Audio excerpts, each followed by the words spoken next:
હાલો હવે આપણે કઈ ફેમિલી મેમ્બર પાસે જાય અને એને પૂછીએ કે એવું લાગ્યું જમવાનું. તો હાલો આપણે જાય.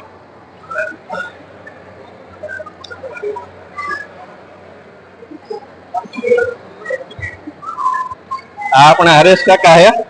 હવે એને પૂછી આપણે જમવાનું કેવું લાગ્યું. બોલો આમ. આ તો માં ખોડલ નું ધામ કહેવાય ભાઈ. અહીંયા કદાચ તમે જેવું પણ બનાવો ને એવો મહાપ્રસાદ કહેવાય. અને મહાપ્રસાદ એટલે તમને નો મીઠો લાગતો હોય ને તોય મીઠો લાગે એને મહાપ્રસાદ કહેવાય. અને અહીંયા તમે અત્યારે જુઓ તો આની અંદર તમે કદાચ 19-20 હોય તો તમને ખાવા ટાણે એવું ન લાગે કે આવું છે. કારણ કે મહાપ્રસાદ છે. મહાપ્રસાદ હોય એ તો મા ભગવતીનો પ્રસાદ કહેવાય ભાઈ. અને મા ભગવતીનો પ્રસાદ હોય કેને મીઠો ન લાગે હે ભાઈ.